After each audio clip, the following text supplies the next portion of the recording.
Setelah Bu Asri pergi, Felicia pun berdiri di depan Mbak Suci dan juga Wulia yang sebenarnya akan pulang bersama dengannya. Namun karena ada pekerjaan mendadak, Felicia pun harus tinggal lebih lama di kantor.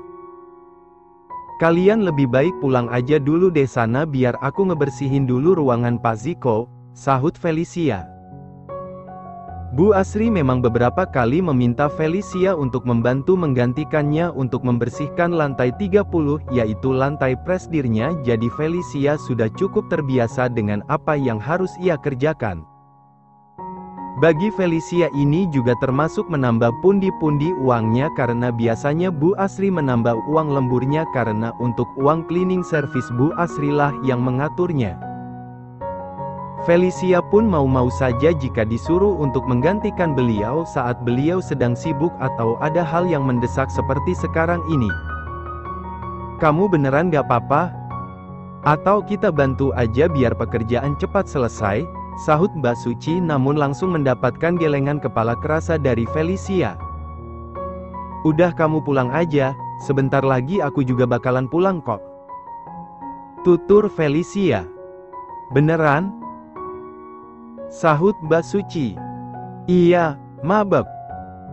Oh ya, bilang sama Mbok Sumi ya kalau aku lembur, jadi lebih baik suruh Mbok Sumi buat tidur duluan, gak usah nunggu aku pulang," ujar Felicia meminta Mbak Suci untuk memberitahukan kepada Mbok Sumi di rumah. "Iya, akan Mbak kasih tahu sama Mbok Sumi." "Ya sudah, kalau begitu kita berdua pergi dulu ya," sahut Mbak Suci. Kemudian mereka berdua pun meninggalkan Felicia sendirian di kantor. Dengan tergesa-gesa Felicia pun mengganti pakaiannya kembali dan segera membawa alat kebersihan menuju ke ruangan presidir mereka. Sekarang ini ruangan presidir sudah sepi karena Ziko dan Adi sudah tidak ada di ruangannya setelah makan siang tadi. Felicia bisa lebih tenang lagi untuk membersihkan ruangan tersebut karena tidak perlu canggung karena dia belum pernah bertemu dengan bosnya langsung, hanya bertemu saat perkenalan presidirnya tadi pagi, setelah itu pun sudah tidak bertemu lagi. Sedangkan Ziko memang langsung pulang setelah meeting yang pastinya sukses jika ia yang menanganinya, apalagi ini adalah bisnis miliar rupiah, maka Ziko akan pasti memenangkan bisnis ini. Sampai di mansion keluarga Adi Guna, di sana sudah ada mama dan juga papanya yang sedang asyik berada di ruang keluarga dengan menyalakan televisi. Ziko pun langsung pergi ke kamarnya karena baginya akan sangat berbahaya jika Ziko berada di sana karena mamanya pasti akan langsung menanyakan banyak hal, apalagi kalau bukan berhubungan dengan pernikahan. "Ziko," panggil mama membuat Ziko menghentikan langkahnya. "Iya, Ma," jawab Ziko. "Kamu kok gak salam sih, langsung masuk aja," syat Mama Feni melihat sang anak. "Hehe, iya lupa. Assalamualaikum," sahut Ziko. Setelah itu Ziko pun masuk ke dalam dan segera membersihkan tubuhnya yang sudah sangat lengket dengan keringat dan juga debu jalanan karena dari siang dia sudah berada di luar kantor. "Pak, itu Ziko dikasih tahu kenapa sih biar cepet dapet istri? Mama kan gak sabar buat punya menantu, Pak. Lagian Ziko itu sudah mau kepala 3, Pak." "Terserah Mama, gak butuh menantu kaya juga gak apa-apa, yang penting dia bisa sayang sama Ziko dan juga sama kita sebagai mertua, Pak. Cariin kenapa sih anak-anak rekan kerja Papa?" sahut Mama Feni merasa frustasi. Sang anak tak juga mau menikah padahal teman-temannya semuanya sudah pada menikah. Tapi yang terpenting Mama Feni sangat iri dengan teman-teman arisannya yang membicarakan soal menantu mereka masing-masing, membuat Mama Feni yang belum punya menantu pun hanya dia saja tak ikut bicara. "Mama itu terserah Ziko saja, Ma.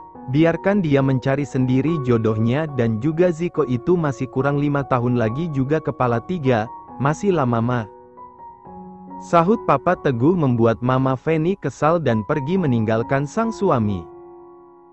"Gak anak gak bapak sama aja," sewot Mama Feni pergi meninggalkan Papa teguh. Sedangkan di sisi lain Felicia selesai membersihkan ruangan presidirnya sekitar jam 8 malam, Felicia segera berganti pakaian dan pergi mencari bis untuk ke rumahnya. Felicia sampai di rumah sekitar jam 9 malam membuat Felicia langsung mandi dan bersiap untuk tidur, namun saat ia baru saja akan tidur Mbok Sumi masuk ke kamarnya dengan membawa secangkir susu hangat untuk Felicia. "Mbok Sumi belum tidur?" tanya Felicia.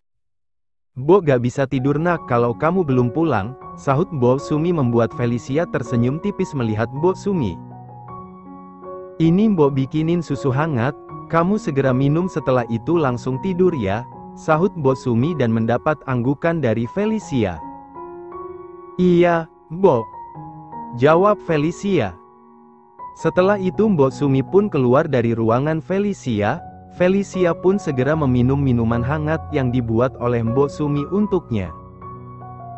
Karena ada Mbok Sumi, hidup Felicia setidaknya lebih baik. Karena setelah kehilangan orang ruangannya, Felicia merasa hidupnya sudah tidak bisa diperjuangkan lagi.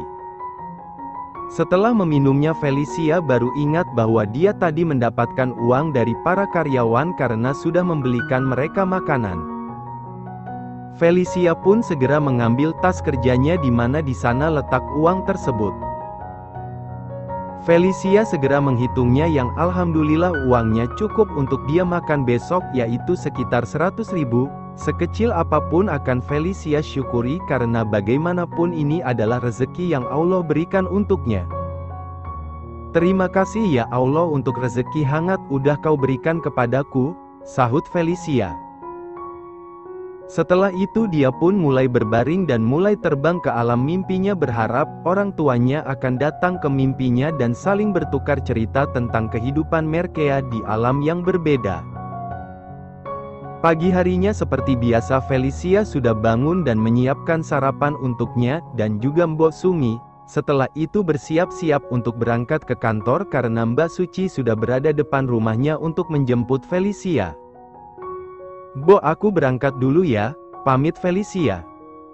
"Iya, kamu hati-hati ya nak," sahut Mbok Sumi. "Iya, Mbok. Assalamualaikum," sahut Felicia kemudian pergi meninggalkan Mbok Sumi, namun sebelum itu dia juga mencium tangan keriput Mbok Sumi. "Waalaikumsalam," balas Mbok Sumi. "Ayo, mabek," sahut Felicia saat sudah berada di depan Mbak Suci yang sudah menunggunya dari tadi. "Lama banget sih," sahut Mbak Suci karena lama sekali menunggu Felicia, padahal biasanya Felicia yang menunggunya tetapi sekarang malah kebalikan.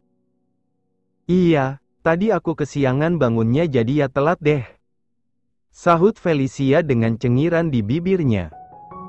Mbak Suci pun hanya bisa menggelengkan kepalanya melihat tetangga, adik dan rekan kerjanya ini yang menurutnya sangat lucu sekali. Setelah itu mereka berdua pun menaiki bis yang mengarah ke halte dekat dengan kantor mereka berdua. Sampai di halte tersebut Mbak Suci dan juga Felicia pun turun dan segera menuju ke kantor dan mengganti pakaiannya dengan seragam cleaning service kebanggaan mereka. Sebagai cleaning service tidak pernah ada rasa malu yang terlontar dari benak Felicia selama pekerjaannya halal dan tidak merugikan orang lain. Felicia akan terus bekerja dan menghasilkan banyak uang untuk melunasi hutang anaknya dulu. Awal saat Felicia tahu kalau ayahnya memiliki hutang, Felicia sangat marah, bahkan dia merasa benci dengan orang tuanya karena telah meninggal dan juga membebankan semua hutangnya kepada Felicia. Namun setelah pemikirannya sudah cukup dewasa, Felicia sudah bisa menerima semua yang terjadi kepadanya dan menganggap bahwa semuanya ini adalah sebuah ujian dari Tuhan yang pasti hambanya bisa melaluinya. Setelah siap dengan seragam dan juga peralatan kebersihannya, Felicia, Mbak Suci dan juga Wulia yang juga baru saja sampai pun segera menuju ke ruangan para karyawan untuk membersihkan beberapa debu yang ada di sana dan juga sampah-sampah yang kemarin sore tidak terangkat. "Felicia, panggil Bu Asri." Saat Felicia baru saja selesai membersihkan ruangan divisi pemasaran di mana tempat Felicia biasanya membersihkan tempat, yaitu di lantai 3 dan 4. "Iya, Bu," sahut Felicia. "Kamu ikut saya," sahut Bu Asri. Mau tidak mau Felicia pun mengikuti langkah kaki Bu Asri yang sepertinya akan ke ruangan HRD di lantai 10 membuat Felicia gugup karena bagaimanapun dia belum pernah ke sana. Bu, ini bukannya jalan menuju ke ruangan HRD? Tanya Felicia dengan takut jika ia melakukan kesalahan. Iya, kita akan ke ruangan HRD. Bu Asri berbicara. Saat akan bertanya lagi mereka berdua sudah sampai di depan pintu ruangan ketua HRD yaitu Bu Luna.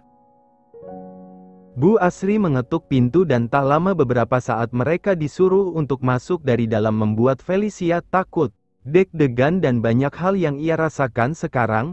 Ia berpikir bahwa ini adalah hari terakhirnya bekerja karena dia tidak pernah dipanggil sampai ke ruangan HRD. Bu Asri dan Felicia pun segera masuk ke dalam dan segera dipersilahkan duduk oleh Bu Luna, manajer HRD. Mungkin kalian berdua terlalu terkejut karena saya panggil ke sini, sahut Bu Luna. Iya Bu, kalau boleh tahu ada apa ya Bu? Tanya Bu Asri ingin menanyakan karena beliau sendiri juga tidak tahu kenapa dipanggil ke sini. Jadi, Pak Adi sekretaris Pak Ziko memerintahkan saya untuk memberitahukan kepada para cleaning service agar bekerja sesuai porsinya dan tidak menuruti keinginan dari karyawan lainnya, sahut Bu Luna. Adi memang menyuruh agar tim HRD melakukan peringatan kepada cleaning service yang melakukan pekerjaan atau mau disuruh-suruh oleh karyawan lainnya karena mereka dibayar untuk bekerja di Adiguna Company bukan untuk menjadi budak karyawan lainnya. Maksudnya Ibu? Daya Bu Asri sedikit tidak paham dengan ucapan Bu Luna. Bu Luna pun menyerahkan CCTV di mana Felicia berada di ruangan divisi pemasaran untuk membelikan karyawan makanan. Saat di depan lobi Felicia kelihatan kesusahan membawa makanan yang ternyata sedang dilihat oleh presidir mereka membuat Felicia seketika gugup dan takut. Jadi saya memanggil Felicia bukan? Tanya Bu Luna dan langsung diangguki oleh Felicia. Untuk kedepannya kamu tidak boleh melakukan pekerjaan tersebut lagi karena Pak Ziko sangat tidak suka dengan pekerjaan seperti itu. Untuk di luaran sana boleh saja namun di Adiguna tidak ada yang boleh seperti itu. Untuk karyawan masih punya kaki dan juga untuk mereka yang tidak bisa membeli karena sibuk suruh saja untuk memesan makanan sendiri karena di luaran sana juga ada banyak kurir makanan. Begitulah ucapan Pak Ziko, jadi saya mohon untuk lebih taat aturan lagi, dan ingin termasuk peringatan kalau sampai saya atau Pak Adi dan bahkan Pak Ziko yang mengetahui hal tersebut maka siap-siap untuk mangkat kaki dari Adiguna Company. Tegas Bu Luna. Baik, Bu. Kami tidak akan mengulanginya lagi, sahut Bu Asri dan diangguk oleh Felicia.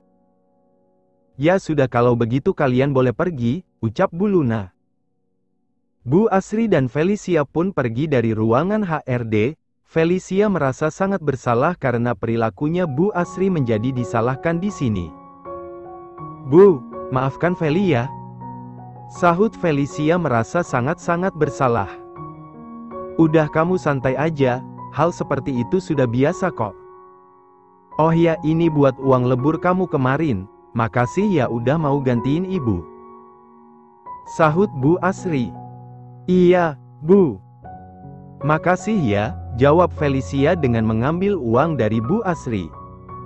Ya sudah lebih baik sekarang kita kerja lagi, aja Bu Asri. Namun belum juga sempat mereka berpisah HP Bu Asri sudah berbunyi dan menandakan Bu Luna menelepon membuat Bu Asri sedikit takut. Ada apa Bu? Tanya Felicia karena melihat wajah Bu Asri yang berubah gugup lagi. Halo, Bu. Ada yang bisa saya bantu? Kamu disuruh untuk ke ruangan Pak Ziko.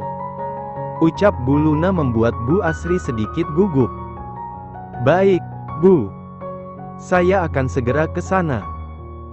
Setelah itu Bu Luna pun menutup teleponnya dan Bu Asri segera pamit kepada Felicia karena beliau dipanggil oleh Pak Ziko yang baru aja sampai di kantor. Feli, ibu ke ruangan Pak Ziko dulu ya kamu duluan aja. sahut Bu Asri dan mendapat anggukan dari Felicia. Segera Bu Asri pergi dan menuju ke ruangan Ziko dengan lift umum yang Baisa karyawan lainnya pakai karena tidak boleh ada yang menggunakan lift khusus kecuali orang-orang yang diizinkan untuk menggunakannya.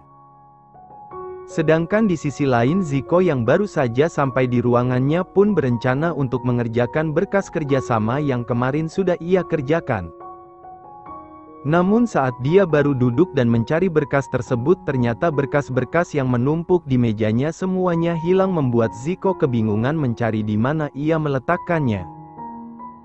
Setahunnya dia meletakkan berkas tersebut di meja namun sekarang mejanya malah terlihat bersih dan tidak ada berkas yang menumpuk. Segera Ziko memanggil Adi untuk menanyakan berkas terbuat. "Ada apa tuan?" tanya Adi. "Apakah ada yang membersihkan meja kerja ini?" tanya Ziko to the point. "Iya, tuan. Sepertinya cleaning service yang membersihkan tempat Anda setiap hari tuan," sahut Adi. "Segera suruh orang yang membersihkan tempat ini untuk datang menghadap ke saya," perintah Ziko yang tidak bisa terbantahkan. "Baik, tuan." Mau tidak mau Adi pun memanggil Bu Asri yang setiap hari akan membersihkan ruangan presdir. Sampai di ruangan presdir Bu Asri langsung dibuat gugup karena baru pertama kali melihat presdirnya secara langsung karena kemarin Bu Asri tidak bisa bekerja sampai larut dan juga kemarin juga hari pertama Ziko bekerja.